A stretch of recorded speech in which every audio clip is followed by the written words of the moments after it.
Good morning. I am with Deirdre Love, also affectionately known as Momma D, who is the executive director and CEO of an amazing organization called Teens with a Purpose. So, good morning, Deirdre. How are you? Good morning. I'm pretty good today. Good. Thanks. Good. So, It's my birthday. it's your birthday. Yes, and it's Earth Day. It is Earth Day. I It is. planned it that way. It is a special day. It is a special Yeah. day. It's the 50th anniversary of Earth Day today. I believe that's the case. I'll have to check that. I'd be embarrassed if I got that wrong. But well, and yeah. So, can you talk about for those who might not know what Teens with a Purpose does, and because it's Earth Day, maybe you can also highlight the great work that you've done with your gardens. Oh, thanks for the opportunity. So, about Teens with a Purpose.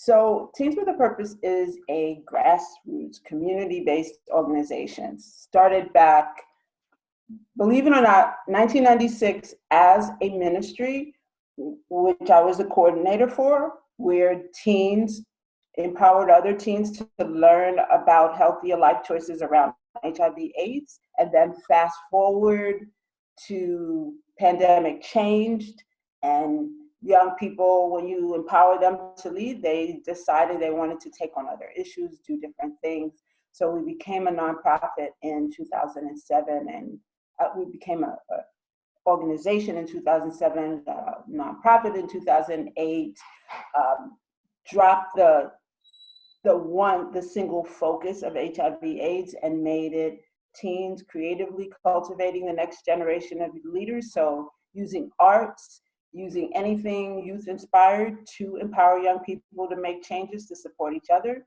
support their community, and grow. And yes, so we are located right in downtown Norfolk in the heart of the St. Paul's community. We have the only teen center in Norfolk, the Vivian C. Mason Art and Technology Center for Teens. It's a city facility. We run it, we operate all the programs year round, empower so many young people as peer leaders. We have a garden project that you were mentioning, the Safe Creative Community Space. It's a half-acre lot.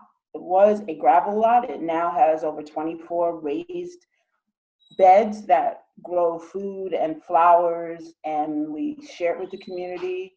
And that started, I don't know, I think 2017, but it was again a vision of one of the teenagers who lives in the community who wanted to know, why can't we change that space into something beautiful? Why can't we have it? And we partner with the city, and it's now there, and people eat there, and flowers grow there. And we're going out there. A few of us are going out today to. We started the garden this year at home in flower pots because we couldn't keep going. So everybody has something that they grew, and we're gonna we're gonna not symbolically, literally, because there's enough beds, everybody gets to put one in a bed, and we're leaving. People make masks for us, so it'll be a safe experience. But again, I mentioned how that garden happened was a young person needing something, wanting something, and then we make it possible. And then they get to do all the work to fulfill the thing that they dreamed of happening. And so we get to repeat that inside of schools, in the community center, with art programs, partnering with, like we did, community, that the big event that you're one of the leaders for with the city, where the young people got to perform with the symphony, and they wrote the original lyrics to a song from Hamilton. They responded to it with their own lyrics. So just saying all of that is making sure youth voices heard, making sure they really think deeply about the things that they discuss and the things that they bother, and then taking their art or whatever it is that they're creating and watching it in real time have an impact on their lives and on other people's lives is, that's what we do. So, as you know, I'm a mom and I've got teenagers here, and I'm really I'm really concerned about all of our youth. But I got a freshman in high school and a senior in high school, and I feel like this is their life sort of like a pass fail grade right now, right? And they're just Norfolk Public Schools is doing the best it can to stay in touch with the kids, but how are you seeing your youth, and how are you keeping them engaged and safe behaviors? They're going to be in this sort of limbo for months still to come. What's going on, and do you have any advice? Yeah, so I can say most of the young people that we engage, there's a core group. It's about 40 that are core that come through that we see all the time, and then others sporadically, depending on when. Well, the core you would see about 2 to 3 times a week, and they would have to come from school, come to the center, do all the programs, get rides home, or whatever the situation. So I'm saying that to say there was a lot of effort to Mhm. to get to us. And now in this situation where we're doing virtual teen gatherings 5 days a week, Mm. um, and then we have a little private meeting earlier in the day, and then we go into the virtual space. Well, we don't see them as often. And we call all the time, and like this little engagement today, we do little things that we can, but this is like we were talking before we started, this is a whole new experience where someone really was getting so much out of what you do that they would go out of their way to get to you, walking from Maury all the way, it didn't matter, they would get to you. And now all you have to do is turn on your computer, and you don't. This is different. It's Yeah. really different, and I'm not going to pretend that um, that it just kept going and everybody's in step. Uh, we have many teams who come online who do things with us. We call them all the time. Uh, where we can, we create small gatherings like we did the grab and go, help food bank, give out food, Mhm. and that was an opportunity to see one another and do something for small groups.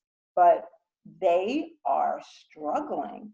Yeah. The conversations are similar to, I know I'm home all day, but I haven't gotten any of my work done. I just can't.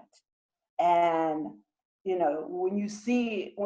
we're on the Zoom and we see each other's faces, you can see the difference. You see different, not the same gleam in a person's eye, because it's hard.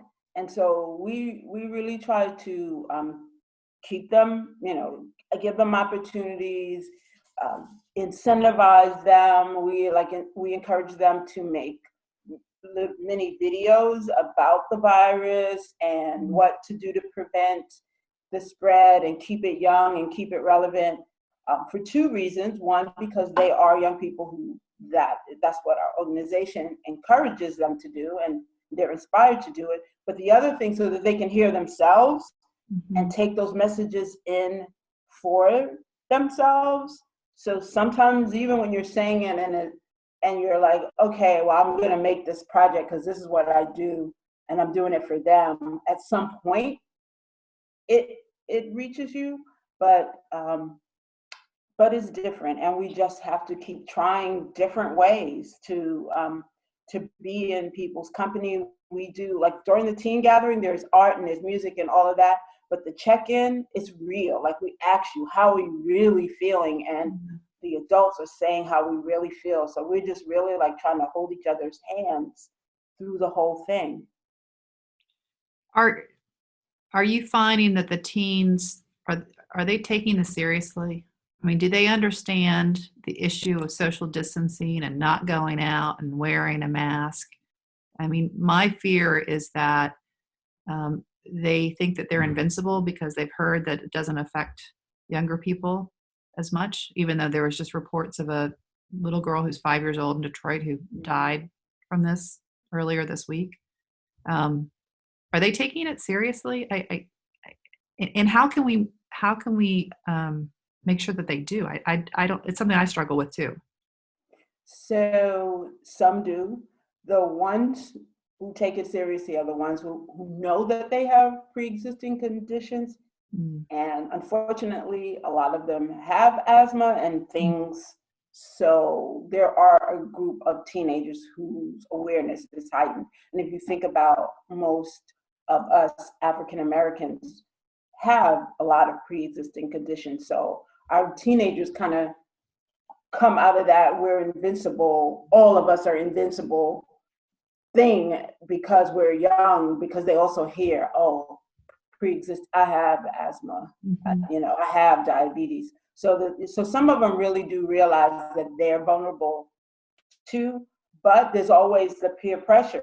If everybody isn't wearing a mask, it's hard for me to put on a mask. If everybody isn't safe distancing, it's hard for me to do the same thing. So like I say to our young adults, model everything. I say to the peers, like, model it. Just let other people see you doing it. No, the mask isn't going to prevent you from getting the virus, but if I have it on and you have it on, we just made each other safe. So just model it. Today, someone is making a bunch of different kinds of masks for all of us. So when we go to the garden to do our little one bed plant, they're all going to have their own mask and their own gloves, and we'll take pictures of it and we'll encourage them to share that. And because peer pressure, doing what everybody else does, but truthfully, a lot of young people, they really get it because they fall into that other category with pre-existing conditions. For us at my house, it's really not about my kids, or it's about what happens if they get it and then they see their grandmother. Even though we're social distancing, we just we say hello from our car to the porch. I'm worried about that. I drove by. I went out once last week, and I was down Hampton Boulevard and saw probably about 25 kids playing basketball on the basketball court. It was a community court over by ODU, and I just cringed. And I know people need to get out, and I know that they need to get exercise, but it's really really tough. But at least you provide a safe spot and a way for folks, young people, to find outlets for their creativity, whether it's poetry or photography or video or visual or other visual arts. So I really appreciate what you do. If somebody wants to help right now, what's a way that they could help Teens with a Purpose? So I just honestly right now, to know that we'll be able to open up when we get to open up again is like a big thing for us, because we're using our reserves to pay staff, and our staff is working literally more hours than they did when we actually had a physical space to engage. So for us at this moment, donations is a huge way that people can help so that we know that we can open our doors again. Another way that they could help is we have a virtual teen gathering that's Monday through Friday, and this Saturday we have our poetry festival. It's all on Zoom and it's social media live, and I know, and on Facebook Live, and helping us by sharing those links and making other young people aware is really helping us, because that's our mission. Is to reach young people and to give them a safe creative space. Well, right now that virtual space is their safe creative space. So if you cannot make a donation to the organization, share the link, show up, but letting other people know, letting young people know there is literally a place you can go right now that is cool and fun, where you can be your authentic self and where you can get away from everything else. We have the opening gathering, and then we have a closed one too earlier in the day. So making donations and sharing our information, our links would be the best way you can help us now. And is the best way through your Facebook page, Instagram, website? What's the best way for people to stay in touch? So the website's under construction right now. So the best way is our Facebook page or Instagram, our social media. All of them are TWP The Movement. Okay. And you can see all the events there, and you could donate there. But that's where we need the help. And share pictures if you have anything with yourself practicing safe distancing, and we'll reshare them. We just really want to be one big community, but letting young people know that they are supported. Well, I hope that they continue to expand their artistic development. That's, my kids are, of course, doing their schoolwork for school somewhat, not as much as I'd like. But I have encouraged them to, Rourke's learning how to produce music right now, and he's furthering his photography, and Lachlan's helping me with these videos. So I hope all of these kids are able to do that and take this amazing amount of time that they have to go out and document and journal what it's like right now. This is a time in history that we are all going to look back on. Yeah.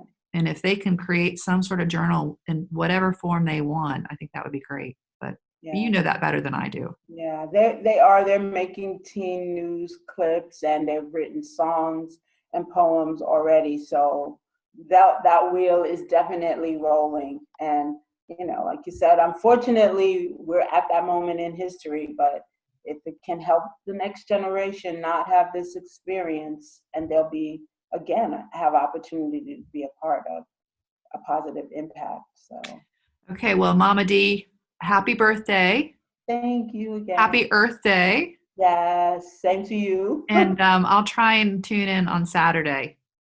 Really appreciate it. We'll 4 o'clock, everybody. 4 o'clock. Okay. Thank you. Bye-bye. Stay safe.